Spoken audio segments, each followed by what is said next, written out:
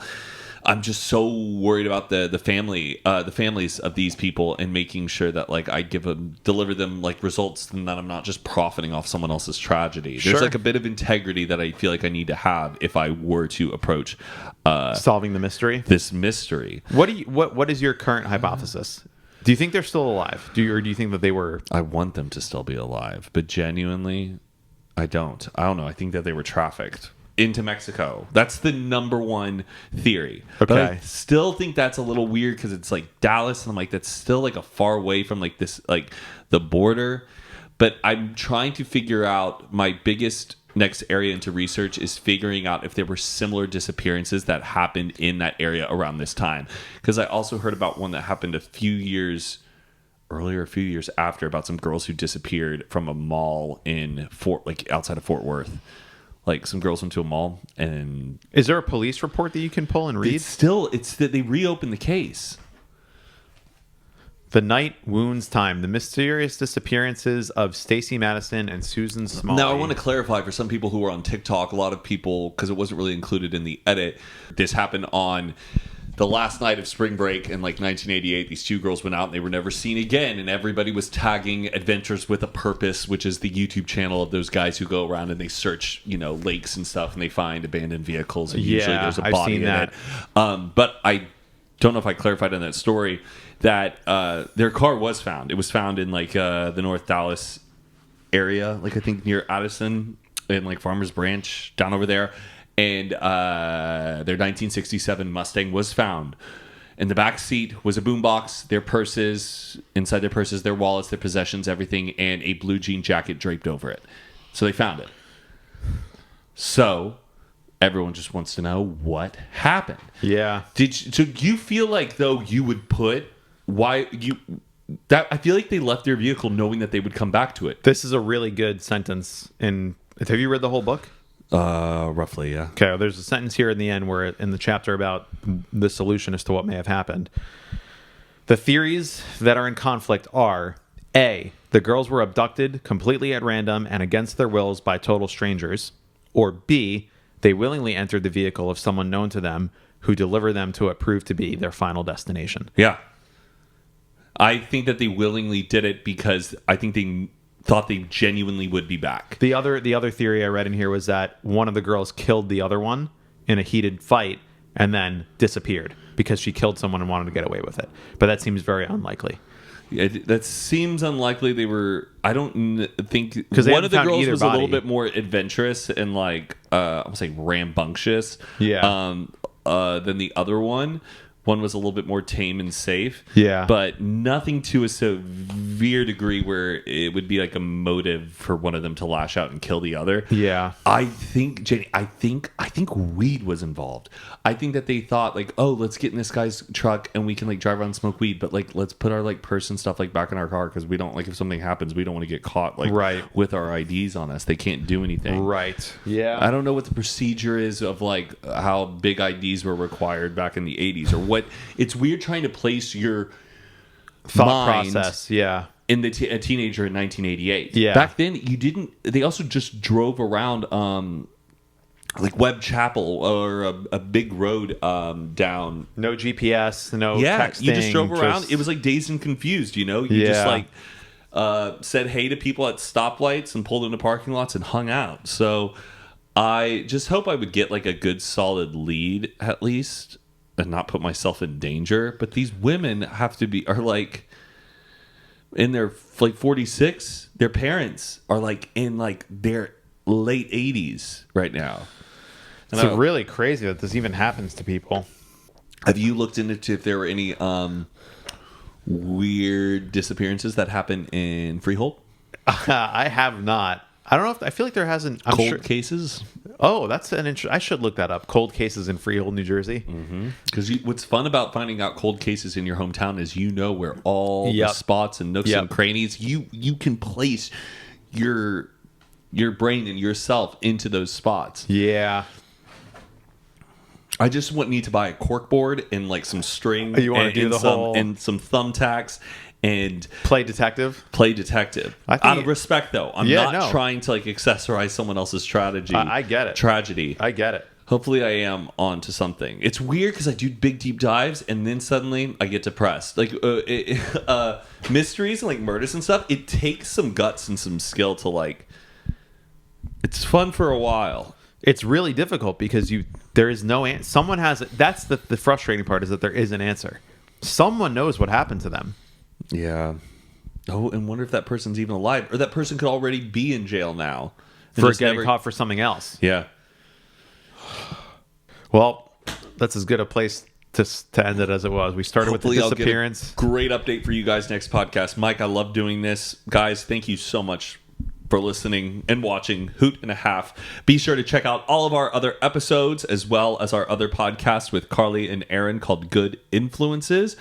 Also, I'm going to be posting a lot more on Snapchat lately, so be sure to add me on Snapchat, follow us on Instagram, comment what you liked about this episode. And yeah, hope you guys are having a great start to your new year. Much love. Bye.